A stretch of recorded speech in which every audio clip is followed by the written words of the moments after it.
Assalamualaikum warahmatullahi wabarakatuh. Nama saya Rahmat Al-Fajri dengan NPM 2259201006. Pada video ini saya akan melakukan 3 proses, yaitu vector engineering, data argumentasi, saya menggunakan data teks, normalisasi data. Jadi ketiga proses ini memiliki peran yang sangat krusial dalam meningkatkan kualitas data serta performa dalam model machine learning yang akan saya bangun. Jadi dataset yang saya gunakan itu yaitu tentang perilaku pembelian pelanggan data penjualan elektronik. Nah, datasetnya ini saya yaitu tentang electronic sales yang diambil dari situs Kaggle tadi. Nah, di sini datasetnya yaitu kumpulan data ini berisi catatan transaksi penjualan untuk perusahaan elektronik selama periode 1 tahun mulai dari September 2023 hingga September 2024. Kumpulan data ini mencakup informasi terperinci tentang demografi pelanggan, jenis produk, dan perilaku pembeli. Jadi ini ada beberapa fitur utama, yaitu terutama dia menggunakan ID pelanggan, usia, jenis kelamin, anggota loyalitas, jenis produk, dan sebagainya.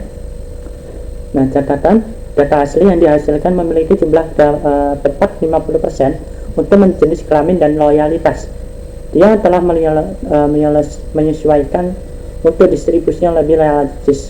Selain itu juga dia memastikan bahwa semua informasi pelanggan konsisten di semua pesanan mereka.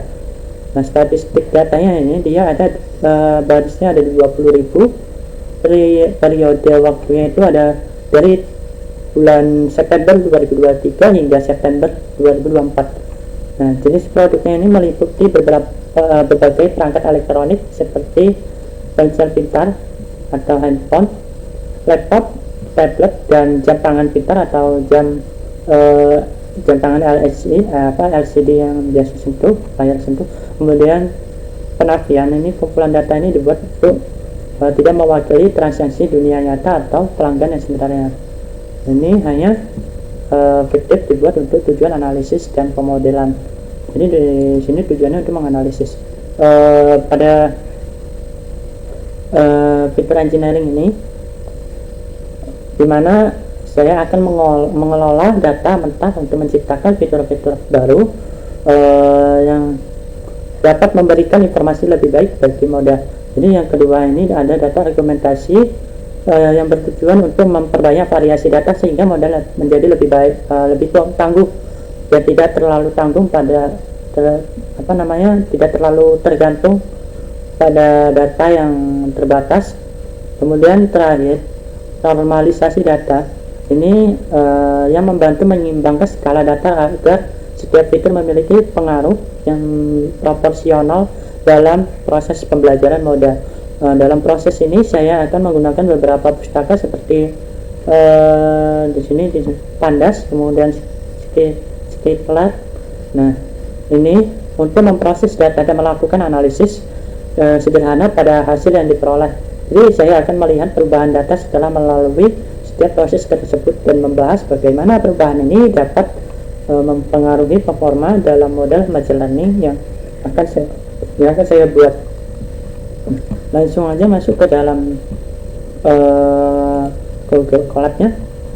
Di sini dalam Google Colab-nya menjelaskan menggunakan tahapan pertama, yaitu fitur engineering. Nah, fitur engineering dasar pada dataset ini melakukan perilaku pengguna, perilaku pembeli pelanggan data penjual pada dataset penjualan elektronik. Ini untuk mengidentifikasi fitur yang penting, kurang relevan, atau dapat dimodifikasi guna untuk meningkatkan performa model. Jadi saya akan memulai beberapa langkah, yaitu yang pertama membuat datasetnya terlebih dahulu. Di sini saya upload datasetnya. Datasetnya electronic sales. Ini untuk memanggil ya dataset supaya dia mengeluarkan hasil outputnya. Nah, ini ada membuat datasetnya, ini meringkas dan jenis kolom. Kemudian analisis korelasi, menganalisis korelasi antar fitur untuk melihat fitur yang saling terkait. Kemudian fitur importance, menggunakan model sederhana untuk melihat fitur yang mana yang paling penting. Identifikasi, ada identifikasi fitur ya. identifikasi fitur ini untuk mengidentifikasi fitur yang mungkin kurang relevan atau dapat dirubah agar lebih bermanfaat bagi model. Jadi data sini memiliki 20.000 entries dengan 16 kolom, termasuk kolom seperti customer ID, umur ya, ini kelamin, loyalty member, produk tipe, SKU, rating, order status, payment method, kemudian total price, unit price, kemudian quantity dan sebagainya ya. Di sini beberapa pengamatan awal ini pada kolom numerik ini seperti umur, kemudian rating, total price, unit, quantity ini cocok untuk analisis statistik dan korelasi. Kemudian pada kolom kategorikal ya, gender mana ya, ini gender, ini dia laki semua. Kemudian ini untuk head mapnya dari total price ya, total price nya ini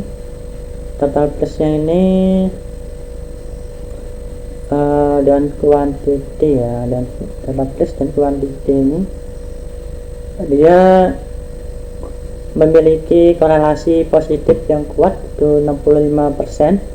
Apa maksudnya 65? Yang logis karena harga totalnya ini akan meningkat seiring bertambahnya jumlah barang yang dibeli.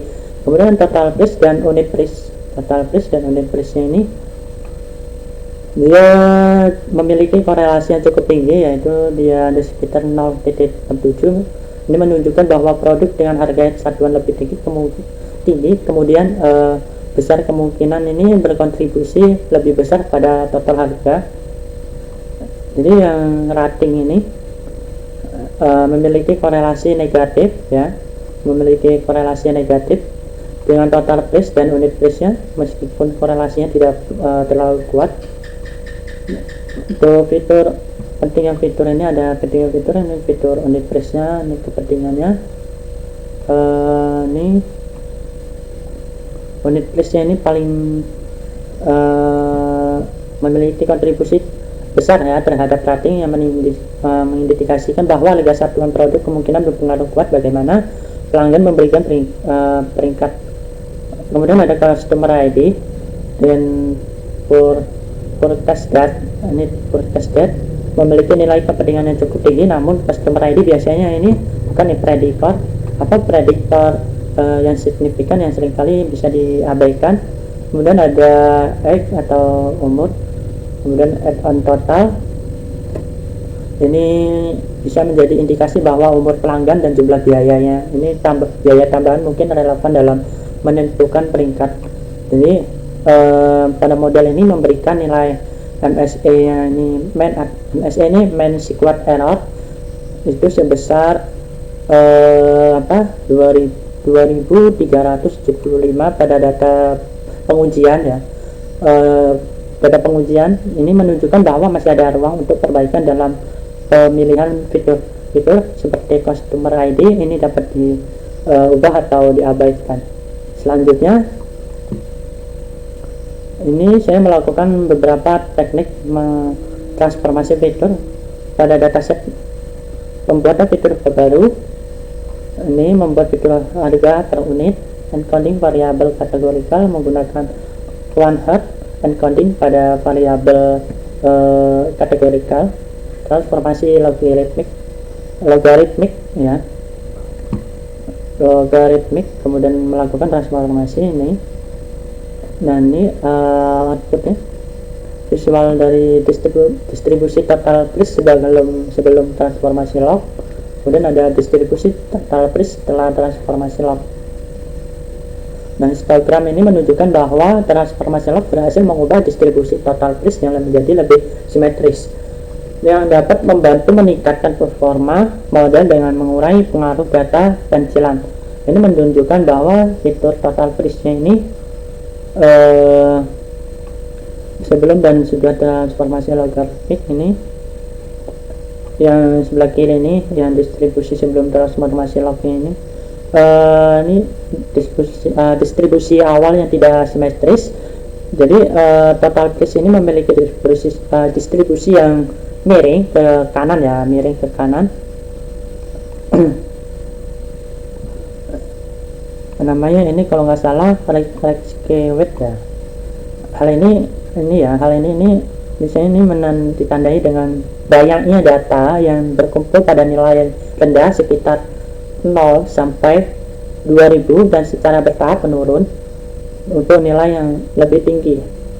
Nah, rentang lebar ini data total place ini memiliki rentang yang sangat luas bagi maksudnya dari sangat luas dari nilai rendah hingga lebih dari 10.000. Nah, kemudian grafiknya sebelah kanan ini yang distribusi total place setelah transformasi log. Ini dia mendekati normal karena transformasi logaritmik ini distribusinya total place-nya ini menjadi lebih simetris dan mendekati distribusi normal.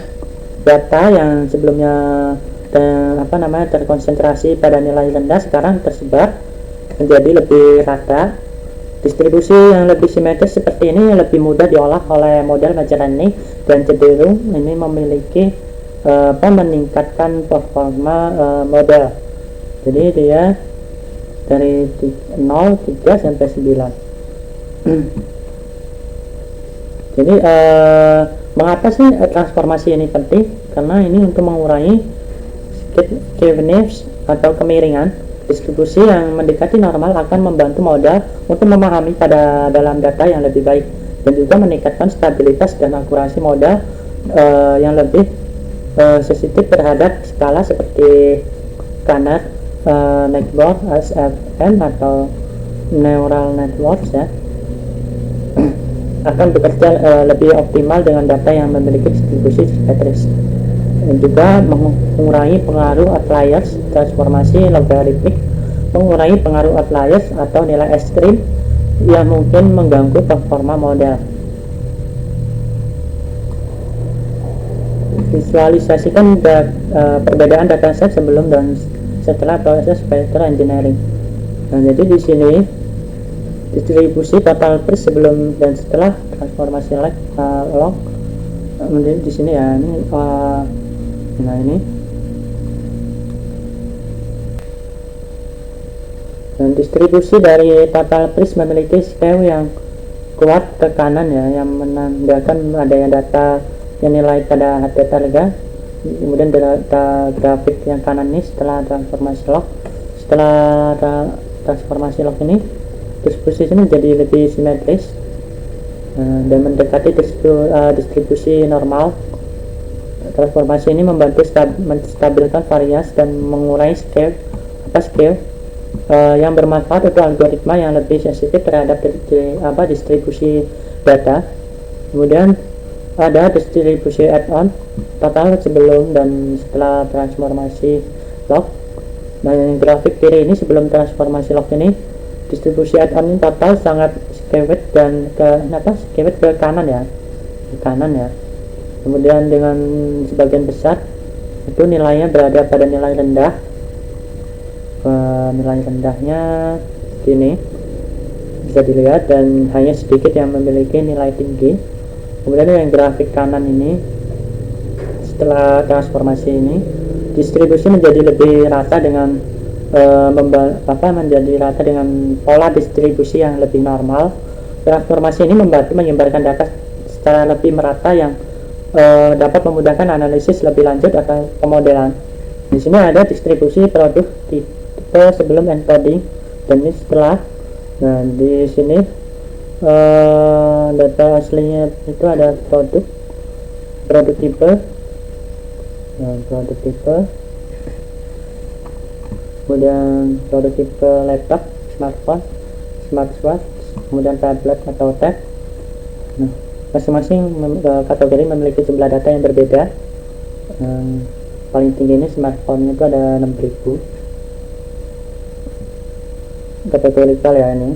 Kemudian yang kalau dia proporsi data ini dari grafik ini terlihat bahwa kategori smartphone ini memiliki jumlah data yang lebih tinggi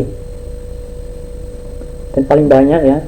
Smartphone-nya ada 6000, ini paling banyak, dan diikuti oleh tablet, kemudian laptop, kemudian smartwatch, kemudian menyusul headphones ya.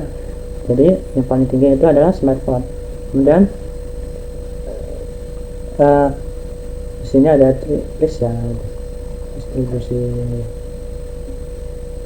list quantity interaction. Di sini grafik kiri ini sebelum transformasi dari data list memiliki scale yang kuat karena menandakan adanya data yang memiliki nilai pada data harga. Dan yang grafik kanan ini setelah transformasi ini dia distribusi risk quantity interaksinya menunjukkan scale ke kanan itu dengan beberapa data yang memiliki nilai interaksi yang sangat tinggi. Ini menunjukkan bahwa pada beberapa transaksi produk dengan harga per unitnya yang tinggi atau jumlah besar quantity meningkatkan total interaksi pada yang bisa dilihat pada visual ini. Paling tinggi itu ada 2000 lebih, dan paling rendah itu ada di bawah 500. Kemudian argumentasi data teks. Di sini argumentasinya saya menggunakan data teks ini seperti penggantian sinonim, penghapusan kata umum, kemudian atau permutasi urutan kata. Jadi ini pastikan alat PK ini dan wordnet sudah diunduh. Kemudian ada contoh teks fungsi untuk menggantikan kata dengan sinonim. Dan di sini cari sinonim jika memiliki sinonim wordnet, insert word. Ini fungsi untuk menghapus stop words, fungsi untuk permutasi urutan kata. Jadi saya langsung masuk ke contoh pertama. Teks aslinya ini dia tentang pengiriman produk ini sangat cepat dan pelayanan sangat baik. Jadi sinonimnya yang diganti itu menjadi pengiriman produk ini sangat cepat dan pelayanan sangat baik tanpa stop words. Pengiriman produk cepat, pelayanan. Permutasi kata sangat dan sangat cepat, ini produk, pelayanan baik, pengiriman. Ini contoh yang kedua, teks asli. Produk ini berkualitas dan sesuai dengan deskripsi. Sinonim diganti, produk ini berkualitas dan sesuai dengan deskripsi. Tanpa stop words, produk berkualitas sesuai deskripsi. Kemudian permutasi kata, berkualitas sesuai deskripsi dan ini dengan produk. Jadi yang contohnya terakhir ini ada teks asli, harga produk ini cukup terjangkau dibandingkan dengan toko lain. Sinonim diganti menjadi harga produk ini cukup terjangkau dibandingkan dengan toko lain. Tanpa stop words, harga produk terjangkau dibandingkan toko. Permutasi kata, cukup dibandingkan ini lain dengan harga terjangkau toko produk. Jadi seperti ini ya. Hasil argumentasi ini akan menampilkan contoh teks asli bersama dengan hasil argumentasinya setelah pergantian sinonim, penghapusan stop words, dan permutasi data kata. Teknik ini membantu meningkatkan variasi data yang bermanfaat untuk melatih model agar lebih fleksibel dalam memahami beragam formulasi teks. Ini sama dengan yang tadi hasil argumentasinya. Kemudian bagaimana argumentasi meningkatkan variasi data penggantian sinonim. Misalnya pada kalimat produk ini berkualitas dengan deskripsi, kata sesuai diganti dengan cocok, dan deskripsi diganti dengan uraian. Ini menambahkan variasi kalimat dengan tetap pertahankan makna asli. Dengan ini model dapat belajar mengenali makna kalimat meskipun kata-kata yang digunakan itu berbeda. Seperti penghapusan stop words. Dalam contoh, harga produk ini cukup terjangkau dibandingkan dengan toko lain. Ini setelah menghapus stop words, kalimat ini menjadi lebih ringkas. Misalnya, harga produk terjangkau dibandingkan dengan toko lain. Ini memungkinkan model ini untuk lebih fokus pada informasi penting tanpa terganggu kata-kata umum yang berulang. Nah, ini ada permutasi urutan kata. Contoh, cepat, pelayanan sangat, pengiriman baik, dan produk ini. Urutan kata diajak untuk menambah variasi kalimat. Ini membantu model menjadi lebih fokus dan dalam memahami berbagai struktur kalimat, terutama dalam skenario di mana urutan kata mungkin tidak selalu konsisten. Dengan argumentasi ini, data teks menjadi lebih bervariasi, dapat membantu model mempelajari berbagai formulasi dari makna yang sama, terutama dalam NLP (Natural Language Processing), di mana variasi dalam teks dapat membantu dapat membuat model lebih fleksibel dan mampu menangani beragam jenis input teks. Nah, selanjutnya ada normalisasi data. Normalisasi atau standarisasi pada fitur numerik dataset. Metode seperti min-max scaling atau z-score standarisasi. Nah, ini ada mod datasetnya. Ini menentukan fitur numerik dalam dataset ini kode min-max scaling, z-score standarisasi, kemudian menampilkan sampel data. Nah, data aslinya ini, dan ini data setelah min-max scaling. Nah, data aslinya, data awal ini dia berisi berbagai variabel numerik seperti customer ID, rating, total, dan lain sebagainya. Nilai-nilai data asli memiliki rentang yang sangat bervariasi. Beberapa variabel seperti total price dan unit price memiliki nilai yang cukup besar. Sedangkan variabel lain seperti quantity dan static itu memiliki nilai yang lebih kecil dan berada pada skala yang berbeda. Data setelah min-max scaling ini, ada contoh nih, misalnya customer ID diubah dari angka asli menjadi rentang kecil antara 0 dan 0.000.158.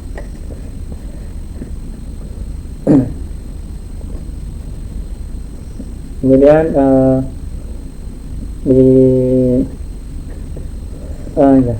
bagian X nya umur yang memiliki rentang nilai 0 hingga 1 setelah scaling sekarang lebih seragam ya. Total price dan unit price-nya yang awalnya bernilai besar itu diubah dalam rentang 0 hingga 1, memudahkan memudahkan untuk penggunaan dalam model yang sensitif terhadap skala data. Jadi metode ini mempertahankan bentuk distribusi data asli, namun membuat semua variasi berada dalam rentang yang beragam dari 0 sampai 1, sehingga lebih sesuai untuk model seperti Canary, backdoors, atau algoritma yang mengukur jarak. Jadi data setelah z-score standarisasi ini ada contoh perubahan. Misalnya customer ID ini setelah standarisasi memiliki nilai negatif. Pada sebagian besar data berada di bawah rata-rata customer ID ya. Kemudian yang di rating ini memiliki nilai dari min 0.8939945 hingga 1.55750 dengan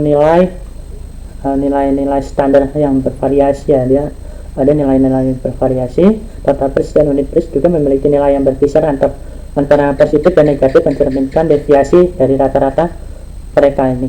Kesimpulan dari z-score standarisasi ini, metode ini, skala data dapat mengikatnya ini pada rentang tertentu, menjadikannya contoh untuk model membutuhkan data distribusi normal seperti regresi linear atau algoritma yang memerlukan keseimbangan data sekitar 0. Kemudian menampilkan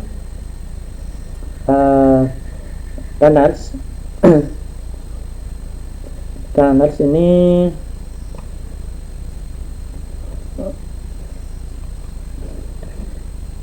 kemudian yang menampilkan Canary Lightboard, Super Vector Machine, dan Neural Networks. Nah, ini ada kode untuk lihat kolom target label tidak ditemukan dalam dataset. Silakan periksa nama kolom target yang benar. Dan jadi pengecekan kolom target ini untuk memeriksa apakah target kolom ada dalam data kolom. Jika tidak ditemukan, program akan memberikan pesan yang informatif tanpa mengeluarkan error yang memutuskan jalannya kode. Jika dia melanjutkan proses, maka target ini akan ditemukan. Maka kode akan melanjutkan ke pemisahan fitur X dan target Y, normalisasi data, pemisahan data latih uji, pelatihan model, dan evaluasi akurasi setiap model. Jadi ini dia menampilkan kolom target label ini tidak ditemukan dalam data setnya. Ini menampilkan visualisasi distribusi data sebelum dan sesudah normalisasi menggunakan plot atau histogram. Nah ini aduh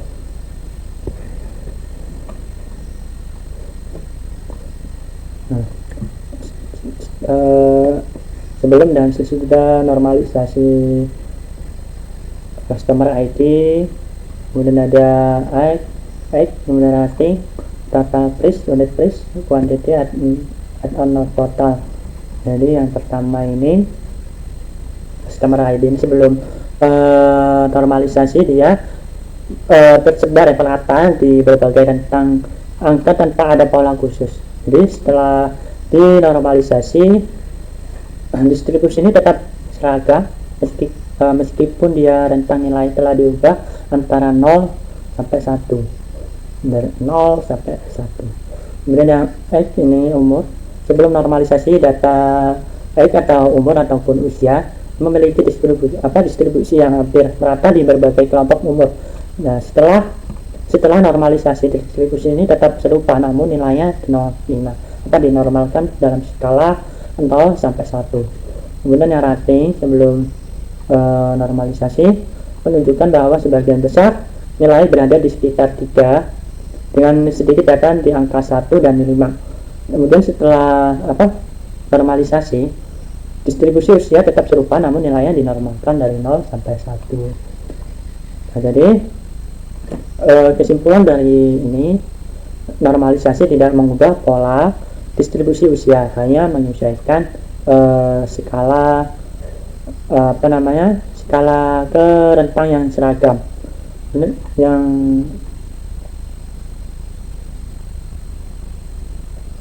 Yang rating ini dia sebelum di total price ya, total price nya ini sebelum dinormalisasi memiliki skala kanan yang cukup signifikan dengan sebagian besar data tentang harga rendah. Jadi setelah normalisasi, distribusi tetap skala ke kanan meski rentangnya disesuaikan ke skala 0 dari skala 0 ke 1. Jadi normalisasi ini untuk mempertahankan pola distribusi unit price yang berkelompok, hanya skala harga yang dirubah. Contoh yang tadi ini ya, yang customer ID ini normalisasinya tidak mengubah pola distribusi dari customer ID, hanya skala nilainya saja. Kalau yang umur itu normalisasinya tidak mengubah distribusi usia, hanya menyesuaikan skala ke rentang yang seragam. Begitu juga rating tadi yang sudah saya jelaskan, total price. Kemudian unit price ini menunjukkan distribusi yang bervariasi beberapa kelompok yang harganya dominan. Dan setelah normalisasi unit price dia sama dari 0 ke 1.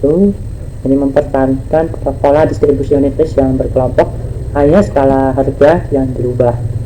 Kemudian ada quantity ini sebelum dinormalisasi ini hampir merata di berbagai jumlah.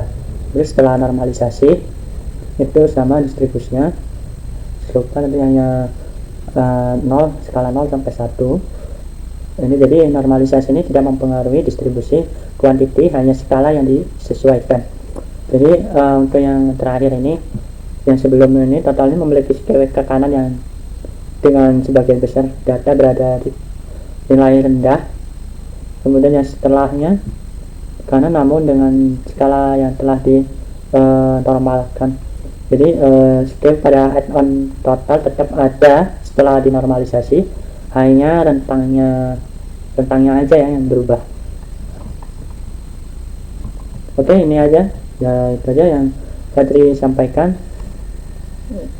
Sekian, terima kasih. Saya akhiri. Wassalamualaikum warahmatullahi wabarakatuh.